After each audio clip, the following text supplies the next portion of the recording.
தீர்க்கதரிசியின் புஸ்தகம் 38ஆம் அதிகாரம் 11, 12, 13, 14ஆம் வசனங்களை உங்களுக்காக நான் வாசிக்கிறேன். கேளுங்கள். கர்த்தருடைய நாமம் மகிமைப்படுவதாக. ஒரு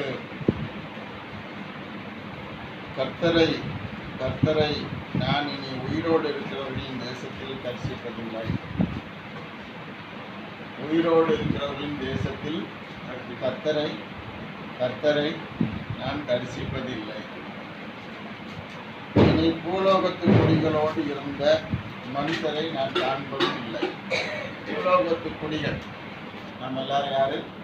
பூலோகத்தின் குடிகள். இந்த குடிகளோடு கூட நான் பூமியில நான் மனுஷரை இனிமேல் நான் காண்பதும் இல்லை.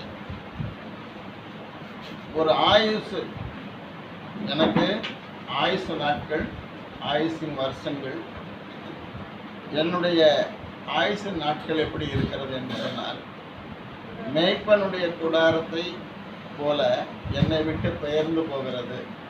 யாருடைய கூடாரம் போல? மேய்ப்பனுடைய கூடாரம் போல.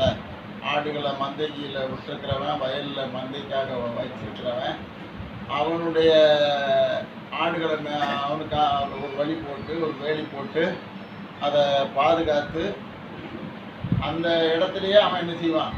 ஒரு சின்ன கூடாரம் போட்டு 2 ஓலையோ 2 தார்ப்பாயோ போட்டு என்ன செய்வான்? அங்கேயே படுத்துக்கிடுவான். ஒரு மேய்ப்பனுடைய கூடாரம்.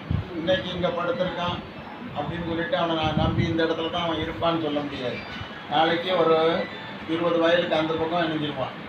அவன் கூடாரத்தை பெயர்த்து கொண்டு போயிடுவான். இது போல தான் மனுஷனுடைய வாழ்க்கை இருக்கிறது.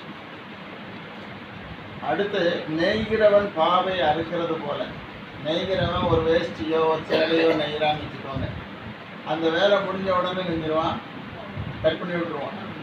அடுத்த சேலை டிசைன் நெய்யணும், இல்லைன்னா அடுத்த வேஷ்டி நெய்யணும், அடுத்த துணியை என்ன செய்யணும்? நெய்து எடுக்கணும்னு நெய்கிறவன் என்ன செய்வான்? தன் ஜீவனை அறுக்க கொடுக்கிறான். என்னை பாவிலிருந்து தேவன் என்ன செய்கிறார்? அறுத்து விடுகிறார். நெய்கிறவனுடைய அந்த நெய்கிற இடத்துல நான் ஒரு நெசவு போல, ஒரு ஆடையை போல, ஒரு வஸ்திரத்தை போல என்னை தேவன் என்ன செய்கிறார்? அவருடைய அந்த நெசவு மிஷினில் ஒருத்தி என்னை வடிவமைத்து என்னை ஒரு வஸ்திரத்தை போல, வஸ்திரம் எப்படி அழகான நம்ம கொடுக்குறோமோ அதுபோல் கடவுள் அழகுப்பட விரும்புகிறபடியே அவர் சாயல்ல, அவர் ரூபத்தில் உங்களை நெசவாக செய்து என்ன செய்த? ஒரு நெசவுல துணி எப்படி நெய்யப்படுதோ அதுபோல் உங்கள் நரம்புகள்லாம் பார்த்தீங்கன்னா ஆச்சரியமாக இருக்கும். உங்கள் நரம்புகள் தலையிலிருந்து மூளைக்குள்ளேயும் நரம்புகள் இருக்கு, கண்ணில் நரம்புகள் இருக்குது, கழுத்து வழியாக அந்த நரம்புகள் விரிவடைந்து என்ன செய்து கீழே கால் வரைக்கும் இருக்குது. அது கிட்டத்தட்ட எத்தனையோ மைல் கணக்கு நீளத்தில் அளந்தா அது போய்கிட்டே இருக்குதான். அவ்வளவு நீளமான ஒரு நூலை வச்சு ஆண்டவர் அந்த டியூப் மாதிரி வச்சு அதுக்குள்ளே ரத்த ஓட்டத்தை வைத்து அந்த ரத்தத்தினால மனிதனை நெசவு மாதிரி நெய்து அவனை அவர் பார்வைக்கு ஏற்ற என் மகன், என் குமாரத்தி அப்படின்னு சொல்லக்கூடிய அளவுக்கு உங்களை கொண்டு வந்து விட்டுருக்கிறாரு. அவருடைய வேலை இந்த பூமியில் முடியும் போது உங்களை என்ன செய்வாரா? அவரை அறுத்து விடுகிறார். பாவை எப்படி நெய்கிறவன் அறுத்து விடுகிறானோ அதுபோல அறுத்து விடுகிற நேரம் வந்துருச்சு அப்படின்னு சொல்லி இங்கே ஒரு மனிதன், சாதாரண மனிதன் புலம்பல, ஒரு இஸ்ரேல் நாட்டை ஆளுகை செய்ததான ஒரு ராஜா புலம்புகிறான். யார் புலம்புகிறான்? ஒரு ராஜா என்ன செய்கிறான்? புலம்புகிறான். என்ன அடுத்து அவன் புலம்புகிறது என்ன? என்னை இன்று இரவுக்குள்ள முடிவடைய பண்ணுவேன். இன்றைக்கு இரவு ராத்திரி நான் நெஞ்சிருவேன், என்னுடைய மூச்சு போயிடும், என் மூச்சு நெஞ்சிரும், இன்றைக்கு இரவு இன்னைக்கு முடிஞ்சிடும் அப்படின்னு புலம்புறான்.